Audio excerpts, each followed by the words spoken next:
Repeat that, Jonathan Reeves said, his voice lower now, controlled, but something in it had shifted, something almost unfamiliar, and for the first time that evening, the room didn't feel like it belonged to him anymore. The crystal glasses, the quiet hum of a five-star dining room in Manhattan, the tailored suits and million-dollar smiles. None of it mattered in that single suspended second as the waitress stood beside his table, calm, still, as if she had just commented on the weather. Instead of quietly dismantling the foundation of his control, Emily Carter didn't raise her voice, didn't rush to explain. She simply met his gaze with a steadiness that didn't match the uniform she wore: black apron, white shirt, sleeves rolled neatly to her elbows, the kind of uniform people forget the moment they leave the table. And yet there was nothing forgettable about the way she stood there now, as if she had been waiting for this exact moment all along. 3 hours earlier, she had been invisible, just another server moving between tables with practiced precision, never interrupting, never lingering, the kind of efficiency that blends into the background. And Jonathan had barely noticed her then, because men like him didn't notice people like her. Not really. Not unless they made a mistake, and Emily never did. Not once. Not with the orders, not with the timing. Not even with the subtle rhythm of a room full of power players negotiating deals worth more than most people would see in a lifetime. Jonathan had built his empire on control, on reading people before they spoke, on staying 3 steps ahead in every conversation, and tonight was no different. A private meeting, carefully arranged, with a foreign partner who believed he could outmaneuver him using coded language and layered clauses. But Jonathan had smiled through it, amused more than threatened, because he believed he understood the game better than anyone in that room. He had even leaned back at one point, swirling the amber liquid in his glass, letting a faint smirk settle on his lips as the conversation shifted into phrases most people wouldn't catch, subtle changes, hidden intentions, a quiet test of dominance. And that was when Emily approached, setting down his drink with the same steady hand she had used all night. Except this time, she didn't walk away. "Sir," she had said softly, almost like a whisper meant only for him. He just changed the clause. And Jonathan had paused, not because of what she said, but because of how she said it, without hesitation, without doubt, as if she wasn't guessing, as if she knew. He had turned to her then, slowly, measuring, his eyes narrowing just enough to signal a shift, the kind of look that usually made people back down, apologize, retreat into silence. But Emily didn't move, didn't flinch, didn't even blink. "You understand what he's saying?" Jonathan asked, his tone balanced between curiosity and challenge, and for a brief second, the room seemed to lean in, conversation softening, attention drifting, because something subtle had changed. Emily tilted her head slightly, just enough to acknowledge the question, and then she said it, the sentence that didn't belong in that room. Not from her, not from someone wearing that uniform. "I used to work in intelligence." And that was the moment Jonathan Reeves, billionaire, strategist, man, who controlled outcomes before they unfolded, felt something slip, not visibly, not dramatically, but enough for the color in his face to fade just slightly, enough for the glass in his hand to stop midair, enough for the silence to deepen in a way that no one could quite explain. Because it wasn't just what she said, it was the absence of anything extra. No pride, no performance, no attempt to impress. Just a simple statement delivered with the kind of quiet certainty that didn't ask to be believed. And suddenly, the game he thought he was playing felt different, like he had stepped onto a board he didn't design, with rules he hadn't written, and for the first time in a long time, Jonathan wasn't sure he was the one in control. Jonathan did not respond right away, and that silence was louder than any reaction he could have chosen, his fingers slowly lowering the glass back onto the table as his eyes stayed locked on Emily, searching, calculating, as if trying to place her within a framework that no longer fit, because nothing about her aligned with what he knew, not the way she stood, not the way she spoke, and certainly not the way she had just inserted herself into a conversation designed to exclude everyone else in the room. "Explain," he said finally, the word quiet but sharp, not a request, not quite an order either, something in between, something unfamiliar even to him. And Emily did not hesitate. She simply shifted her gaze for a fraction of a second. toward the man seated across from Jonathan, then back again, her voice still calm, still even. He restructured the profit distribution clause. It sounds favorable on the surface, but the conditional trigger shifts control after 12 months, and the words landed differently this time. Not like a guess, not like an opinion, but like a fact that had already been verified. Jonathan leaned forward slightly, just enough to signal engagement, his posture changing from relaxed dominance to focused attention, and across the table, the foreign partner's smile tightened almost imperceptibly, a flicker of something that only someone trained to notice would catch, and Emily caught it. "That is not accurate," the man said smoothly, his tone polite, practiced, but Jonathan did not look at him. Not yet. His attention remained on Emily, because something deeper had shifted, something instinctive, the kind of signal he had built his career on recognizing. And for the first time that evening, it was not coming from his side of the table. "Tell me the rest," Jonathan said, his voice lower now, more deliberate, and Emily nodded once, as if confirming something to herself rather than to him. The language he used is not standard negotiation phrasing. It is operational wording, designed to pass unnoticed unless you have seen it before, she said. And there it was again, that quiet certainty, no hesitation, no embellishment, just clarity. A pause followed, brief but heavy, the kind that stretches just enough to make everyone aware of it. And then Jonathan turned his head, finally acknowledging the man across from him. His expression no longer amused, no longer casual, but something colder, more precise. "Is that true?" he asked, and this time, the room shifted, not dramatically, but enough for the energy to tilt in a direction no one had expected.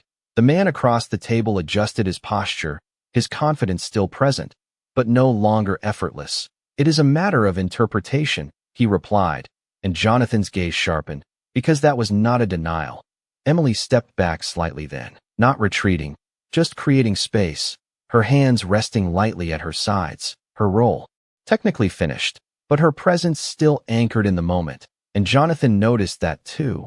The discipline, the restraint, the way she did not push for recognition or validation, as if she had already said everything that needed to be said. He turned back to her, studying her again, but differently this time, not as a server, not as background, but as a variable he had failed to account for. "Where did you learn to read this?" he asked, and for the first time, Emily's eyes shifted, not away, but inward, as if the answer existed somewhere she did not visit often. "I did not learn it," she said quietly. "I wrote things like this." And the air in the room changed again, subtle but undeniable, because that was not just knowledge, that was authorship, that was ownership of a system Jonathan had spent years trying to master.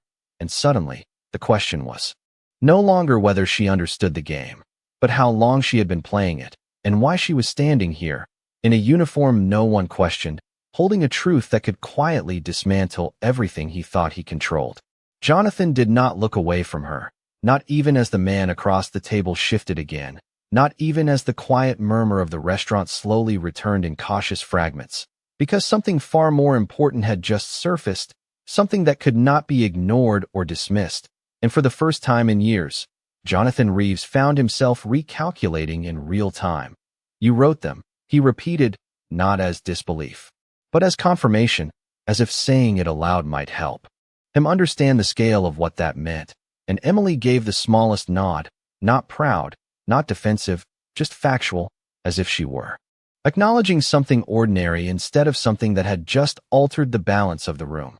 Jonathan leaned back slightly, but the movement lacked its usual ease, his fingers tapping once against the table, a habit he had long since trained himself out of. Yet it returned now, subtle but telling, because this was not part of the plan, and Jonathan did not like variables he could not predict. Across from him, the partner forced a measured smile, attempting to regain ground. "Mr. Reeves, surely we are not allowing a server to reinterpret contractual language," he said, the tone polished, but the edge beneath it sharper now. And Jonathan finally turned his gaze toward him, slow, deliberate, the kind of look that usually ended conversations before they began, except this time, it was not intimidation that filled the space, it was something closer to precision. "She did not reinterpret anything," Jonathan said quietly. "She clarified it."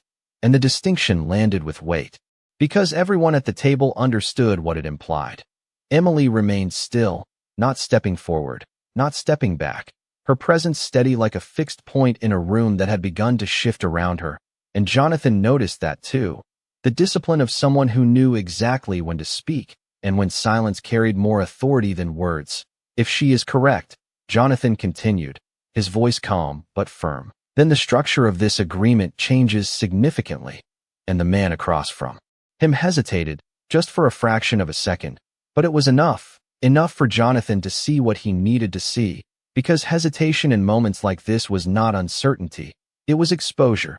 Jonathan exhaled slowly, the decision forming before he even realized it had already been made. "We are going to pause this discussion," he said, not loudly, not aggressively, but with finality, the kind that did not invite negotiation. And then he turned back to Emily, his attention narrowing once more, not as a test now, but as something closer to curiosity, genuine, focused. "Walk me through it," he said, and for a moment, something flickered in her eyes, not hesitation, not fear, but consideration, as if she were deciding whether this was a line she wanted to cross. The room seemed to hold its breath again, the quiet stretching, and then Emily stepped closer to the table, not as a waitress, not anymore, but as someone who understood exactly what was at stake, her voice still soft, still measured, but carrying a clarity that cut through everything else.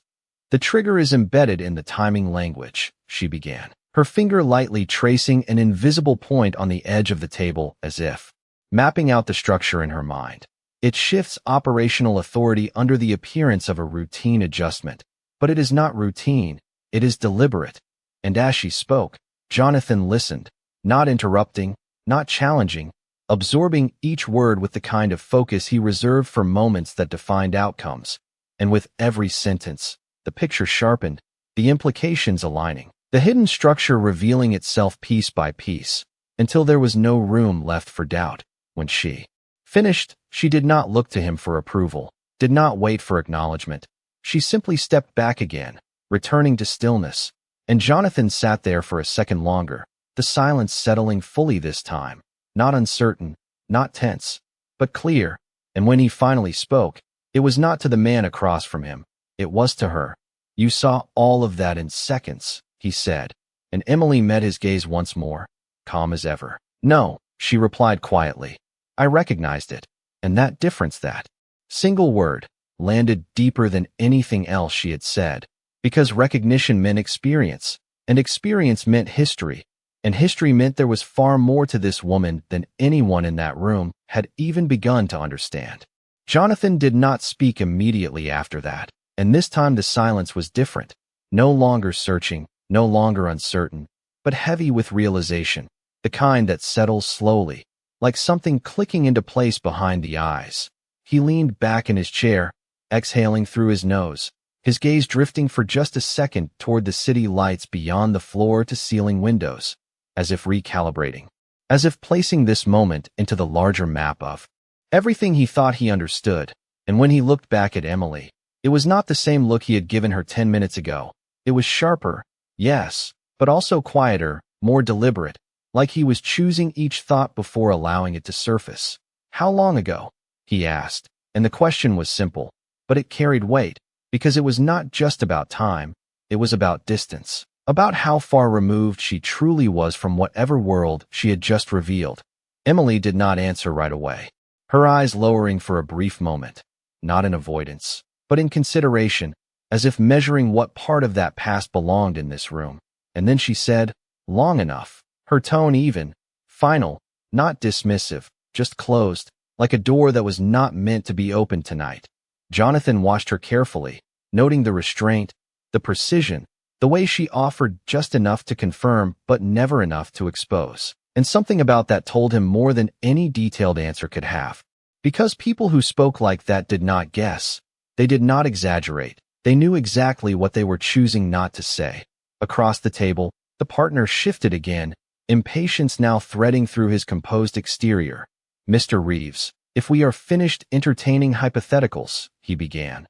But Jonathan raised a hand, not abruptly, not aggressively, just enough to stop the sentence before it fully formed. and that small gesture carried authority that did not need volume. "We are not," Jonathan said, his voice calm, but there was no mistaking the finality in it. And then he turned slightly, addressing the man with a clarity that left no room for misinterpretation. "We will revise the terms, or we will walk away." And the room seemed to settle around that statement, because it was not a threat, it was a decision. The partner held his gaze for a moment longer, weighing options, calculating outcomes, and then gave a slow nod, the kind that signaled concession without admission. "Very well," he said, his tone carefully neutral, but the earlier confidence had thinned, replaced by something more cautious. Jonathan did not respond to that, not directly, because his attention had already shifted back to Emily. And this time, there was no pretense left, no assumption, no dismissal, just focus. "Why are you here?" he asked, and the question hung in the air, simple on the surface, but layered beneath, because it did not make sense, not anymore, not after what she had just shown him.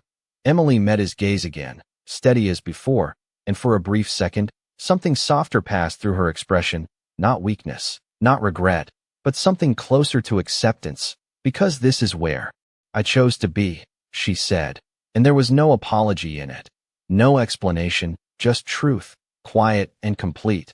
Jonathan studied her for a moment longer, as if testing that answer against everything he knew about ambition, about power, about the way people move toward more, always more, and yet she stood here, choosing less, or at least what looked like less, and that contradiction did not sit easily with him.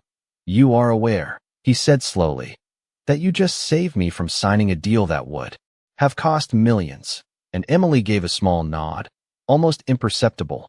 "I am aware," she replied, and then, without waiting for acknowledgement, without expecting gratitude, she reached for the empty glass at the edge of the table, her movements returning to that same quiet efficiency, as if the moment had already passed for her, as if she had simply done what needed to be done and nothing more. Jonathan watched her as she turned, as she stepped away from the table, blending once again into the rhythm of the restaurant, orders, conversations, the soft clink of silverware.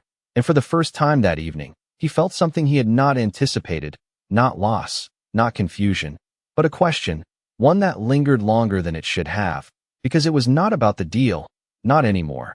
It was about her, about the space between what she was and where she stood, and the realization that some people did not chase power. They stepped away from it, and that choice, more than anything she had said, was the part he could not ignore.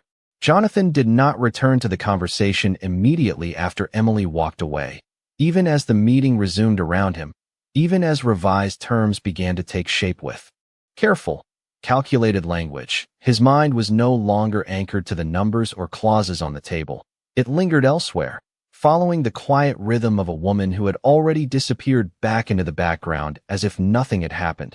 He signed nothing that night, not because he lacked information, but because something deeper had shifted, something that made him pause in a way he rarely allowed himself to. And when the meeting finally ended, when handshakes were exchanged and polished, smiles returned to their practiced positions, Jonathan remained seated for a moment longer, his fingers resting lightly on the edge of the table, his eyes scanning the room until they found her again. Emily was near the far end of the dining area, refilling a glass of water for another table, her movements steady, unhurried, the same as before, as if the conversation they had just shared belonged to a different world entirely. And in a way, it did. Jonathan stood, adjusting his jacket with a small, controlled motion, and instead of heading toward the exit where his driver would be waiting, he walked in her direction, each step measured, not out of hesitation, but intention, because this was no longer about curiosity alone. It was about understanding something he could not yet define. She noticed him before he reached her, not by turning suddenly, not by reacting, but by the slight shift in her posture, the subtle awareness of someone who had always known how to read a room without looking directly at it. "Your table is finished, sir," she said before he spoke, her voice professional, composed, as if resetting the boundary between them, as if placing him back into the role he belonged to and herself into the role she had chosen. Jonathan stopped a few feet away, close enough for conversation, far enough to respect the space she maintained, and for a moment, he said nothing, Not because he did not know what to say, but because he was choosing the right way to say it. Something he rarely needed to consider. "I do not think we are finished," he replied finally, his tone calm, stripped of the earlier edge, and Emily met his gaze again, steady, unshaken. "That depends on what you think this was," she said, and there was no challenge in her voice, only clarity. Jonathan studied her for a second longer, then reached into his jacket, pulling out a business card, simple, understated, the kind that did not need embellishment because the name on it carried its own weight, and he held it out toward her, not forcing, not insisting, just offering.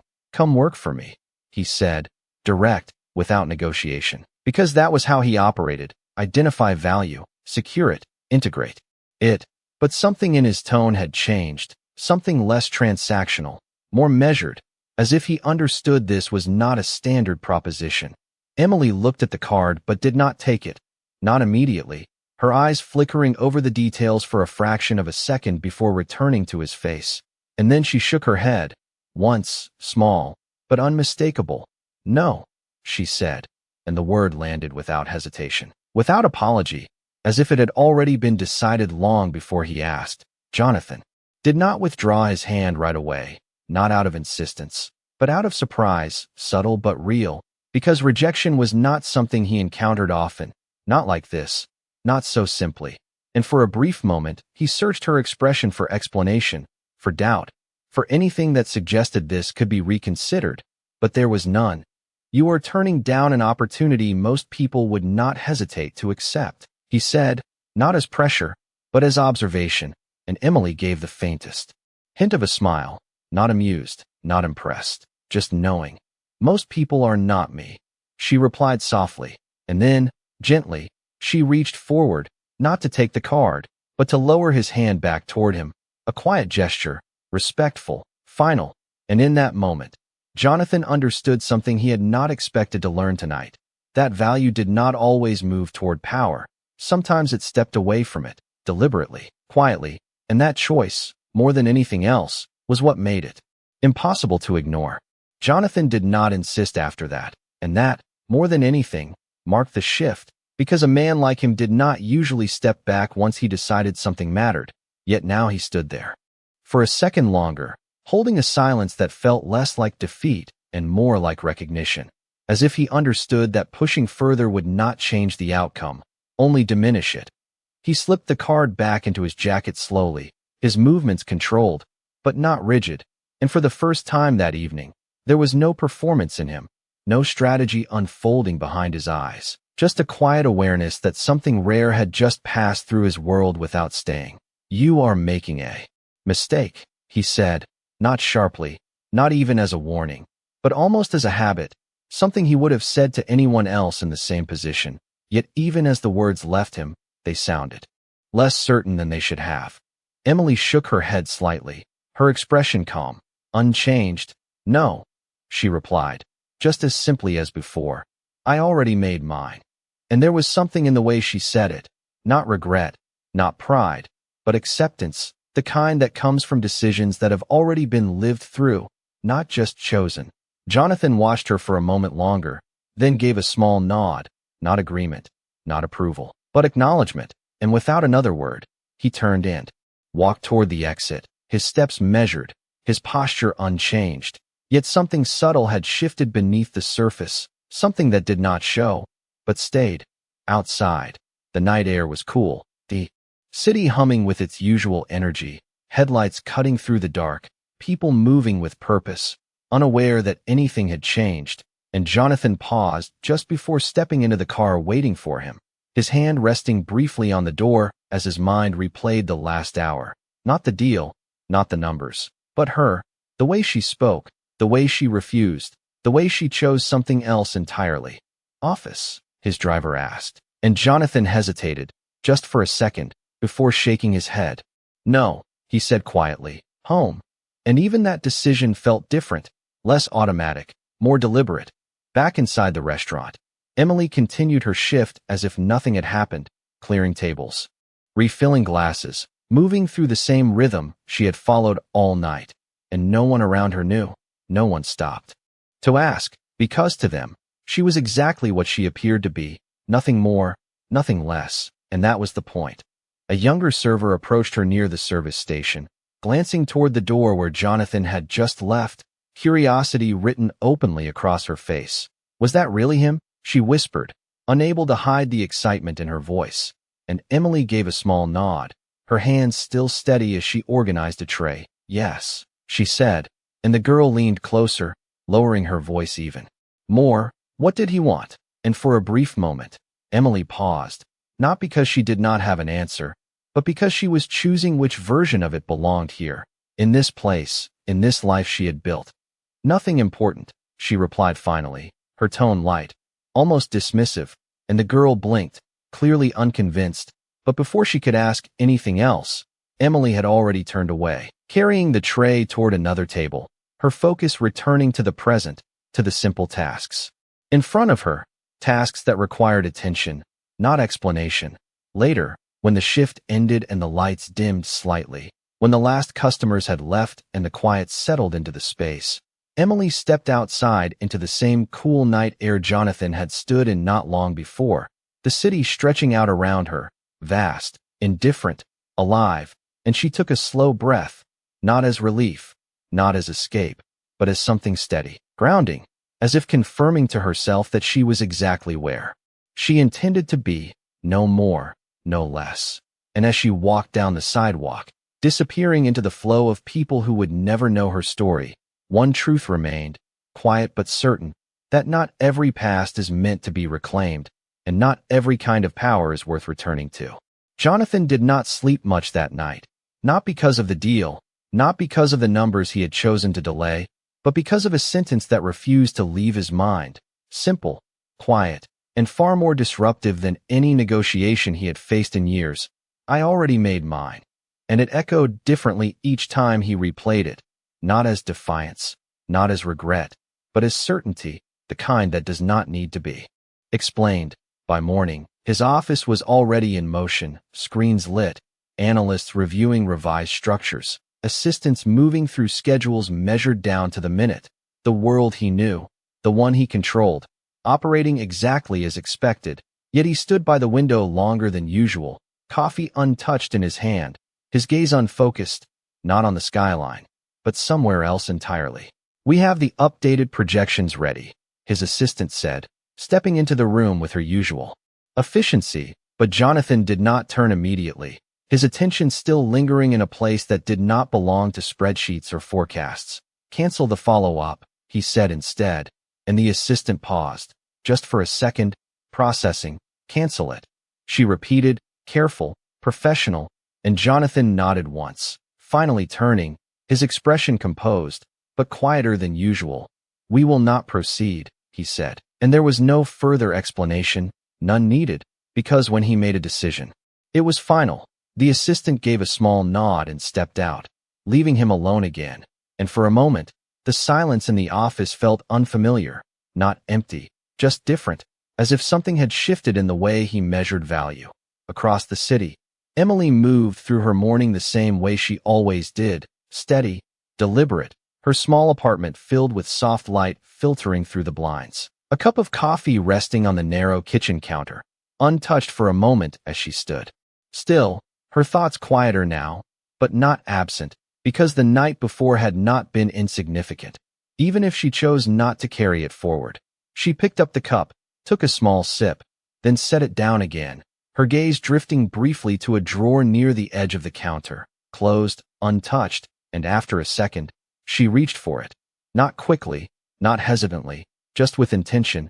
Inside, neatly arranged, were fragments of a life she no longer lived, an old identification badge, edges worn, but still intact, a folded document with markings that meant nothing to anyone outside a very specific world, and a photograph, small, simple, the kind that does not draw attention, yet holds more than it shows. Emily looked at it for a moment, her expression unreadable, not distant, not attached, just aware, and then she closed the drawer again, gently, as if returning something to its place, not hiding it, just acknowledging it did not belong to her present anymore.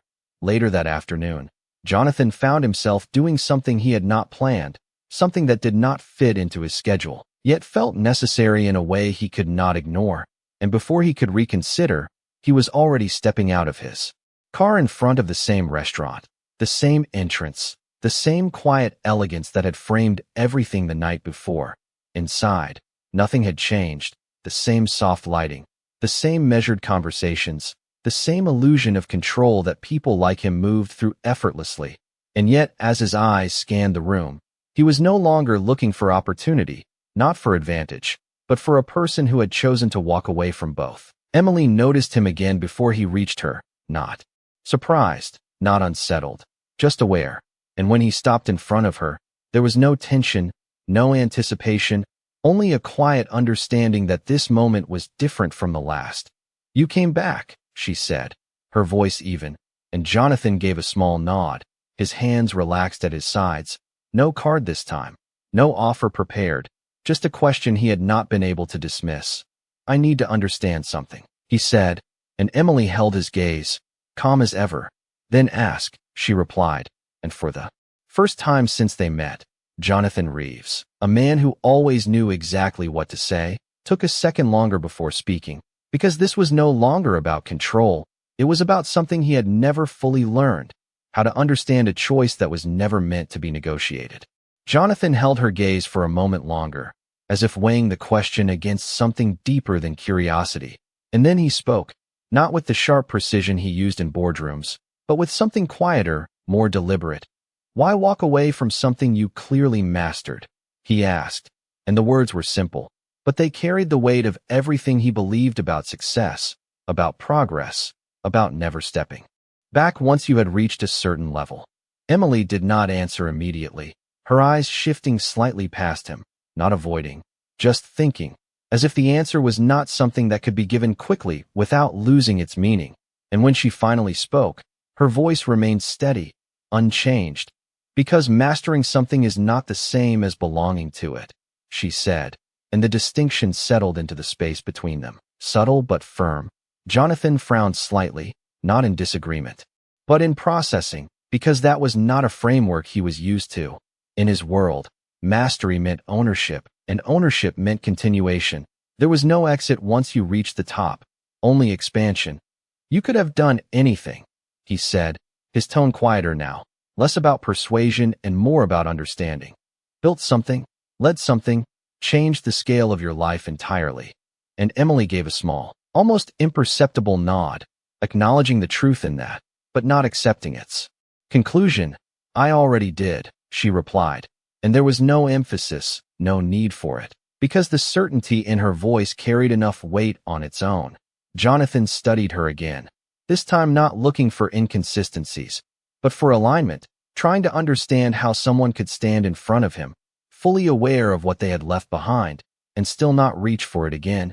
And the more he looked, the clearer it became that this was not hesitation, not fear, not even sacrifice. It was choice, intentional and complete. "Then why here?" he asked, his voice softer now, almost thoughtful. "Why this life?" And Emily allowed herself a small breath before answering. Not tired, not defensive, just present. "Because here," she said, glancing briefly around the restaurant. The quiet conversations, the soft light, the ordinary rhythm of people living without needing to control outcomes. "What I do ends when I walk out that door," she continued, her eyes returning to his. "No one follows it, no one builds on it, no one gets hurt by it later." And there it was, not dramatic, not heavy, but enough to shift the air between them again. Jonathan did not respond right away, because this was not a negotiation he could redirect, not a structure he could optimize. It was something else entirely, something that did not fit into numbers or projections, and for the first time in a long time, he did not try to reshape it. He simply listened.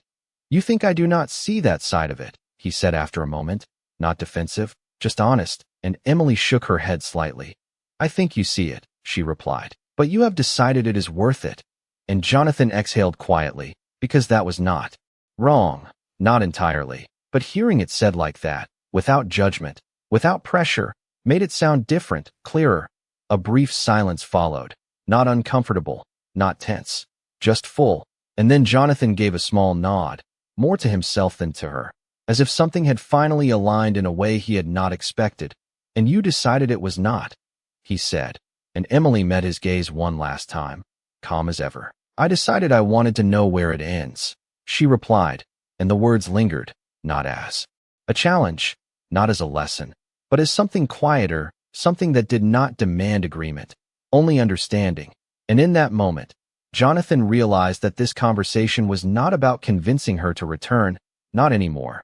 It was about recognizing that some people measure success not by how far they can go, but by where they choose to stop, and that kind of clarity was something no amount of power could replace. Jonathan did not respond right away, and this time the silence between them felt complete, not searching, not unfinished, but settled, as if something had reached its natural end without needing to be forced further. He looked at her for a moment longer, not trying to change her mind, not trying to extend the conversation, just taking in the quiet certainty she carried so effortlessly. And then he gave a small nod, the kind that does not signal agreement, but understanding. "I think I understand," he said, and for the first time, the words were not calculated, not positioned for impact. They were simply true. Emily did not react dramatically. She did not smile, did not soften. She just acknowledged it with the slightest shift of her gaze, as if recognizing that this was the only response that mattered, not persuasion, not admiration, just understanding. Around them, the restaurant continued as it always did, glasses clinking softly, conversations flowing in low tones, the world moving forward without pause. And in that ordinary rhythm, something quietly significant had already passed. Jonathan stepped back slightly, creating space again, but this time it was not distance, it was respect, the kind that does not need to be spoken, and he adjusted his jacket out of habit, though the movement felt less automatic now, more conscious, as if even small actions carried more awareness than before. "Take care, Emily," he said, and the use of her name was deliberate, not formal, not casual, just precise, and she gave a small nod in return. "You too, Jonathan," she replied, her tone even, her voice carrying the same calm that had defined every moment between them. He turned then, not slowly, not reluctantly, just decisively, and walked toward the exit once more. But this time, he did not look back, because there was nothing left unresolved, nothing left to claim or question, only something to carry forward. Outside, the city stretched wide and bright, the late afternoon light reflecting off glass towers and moving cars, everything alive with motion and purpose, and Jonathan paused for a second before stepping into it, his gaze lifting briefly toward the skyline he had spent years conquering, shaping, controlling, and for the first time, it did not feel like something he needed to measure himself against. Inside, Emily returned to her work without hesitation, picking up a tray, adjusting a glass, moving through the space with the same quiet precision as before, and no one around her noticed anything different, because nothing visible had changed, and that was exactly the point. Later, as the evening settled again and the lights softened into their usual glow, she moved past the same table where everything had begun, now cleared, reset, ready, not in reflection, not in attachment, just acknowledgement, and then she moved on. Somewhere across the city, Jonathan sat in his office again, the same screens, the same numbers, the same decisions waiting for him, but something in the way he looked at them had shifted, not dramatically, not enough for anyone else to notice, but enough for him to feel, because now, alongside every projection, every outcome, there was a question he had not considered before, not about profit, not about scale, but about cost, not measured in dollars, but in something quieter, something harder to quantify, and in two different parts of the same city, without speaking, without meeting again, they both carried forward the same understanding, that power is not always proven by what you can take or build, but sometimes by what you choose to leave behind. And in that quiet space between having and letting go, something far more rare reveals itself, not loud, not visible, but undeniable, the kind of strength that does not need to be seen to change everything.